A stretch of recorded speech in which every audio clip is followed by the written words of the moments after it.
You haven't even sworn once in this interview. I'm shocked. I haven't? I'm almost offended. What the is wrong with me? Yes, got one.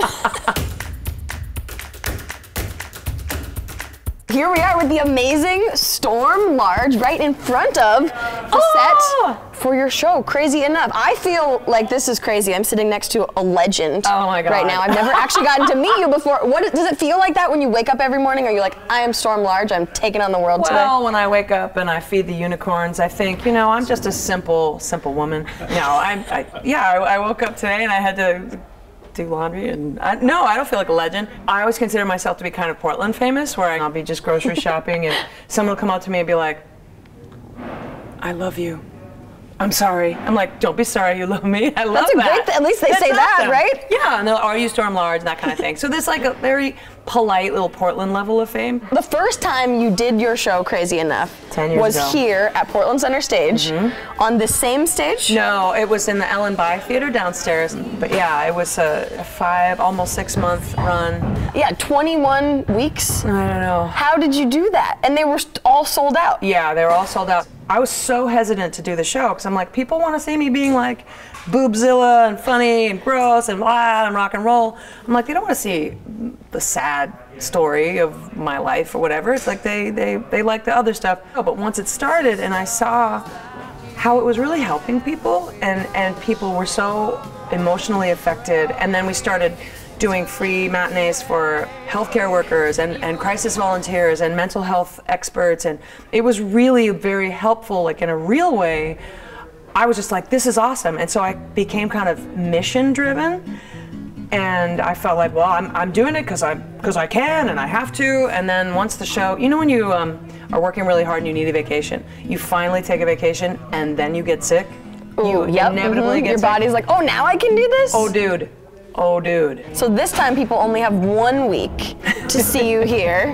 What do people get to see in Crazy Enough? They get to see a lot of details of my childhood and growing up with a mentally ill parent and the dodgy, misguided, youthful decisions and moves that I made to avoid ending up like my mom. What I hope they get, which is what seemed to happen 10 years ago, was that everybody feels at some point or another that there's something wrong with them, that they're broken, or that they're not a good person, or they're weird, and they have to really contort themselves to try and become a version of themselves that's acceptable, that could be loved.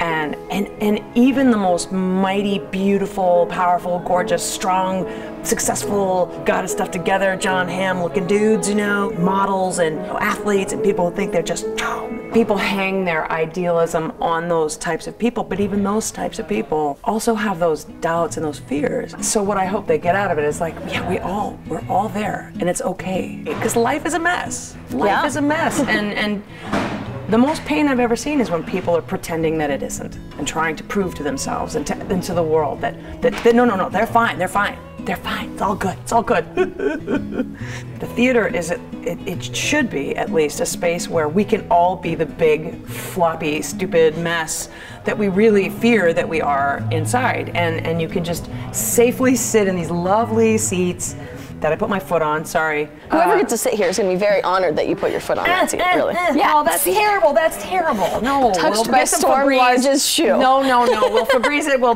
disinfect it. In the last 10 years, the topic of mental illness is a lot. It's still taboo a little bit here and there, but it's so much more free to discuss. All it takes is just someone feeling like they're not by themselves, that they're not the only one.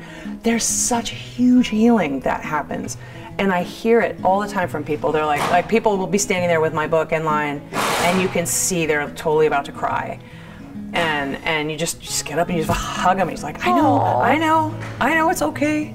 It's okay. And they're like, you. I'm like, I got it. It's all right. I'm so glad you're okay. That's wonderful. It's great. I mean, people meet it. It's like therapy for people. In a way, and this is like group therapy. Kind of.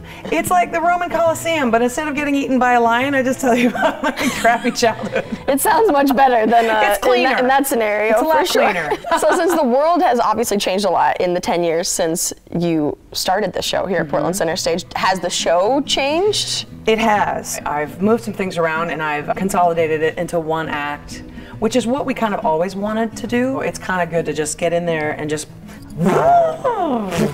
and do it, and then come back and take a shower and just be like, yeah, it's great. It's such a good time. Okay, so we have to talk about this show opens on your 50th birthday. I know. That's amazing. I know, Happy but you know birthday. who really knows more than that? My niece. No, it's very exciting, and my 50th birthday is opening night, and that literally was sort of just happenstantial. Really? It was just this lucky window in my touring schedule and the theater schedule. I was like, oh my God, opening night will be my 50th birthday, which is, it's perfect in a lot of ways, and also like, oh my God, in a lot of ways. Will you be bringing this show back again in 10 years? Oh my God! No? Not on your 60th birthday? I don't know. I think you could probably sell it out. They'd be like, God, like what kind of injury is she gonna get this decade? I mean, think of where the world will be in 10 years and how much more, hopefully, we've learned and you could keep sharing with people. Oh, well, maybe, I don't know. Is Crazy Enough totally unfiltered? Oh my God, yeah. Yes.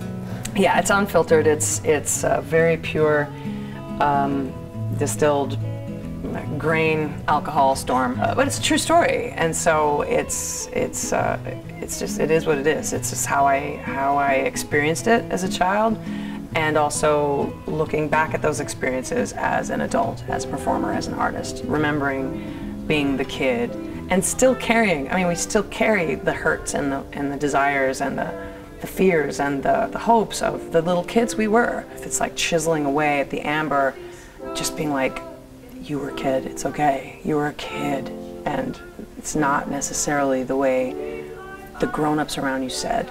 Just examining truths and trusting that you have a good heart and you deserve a good life. There's nothing wrong with you.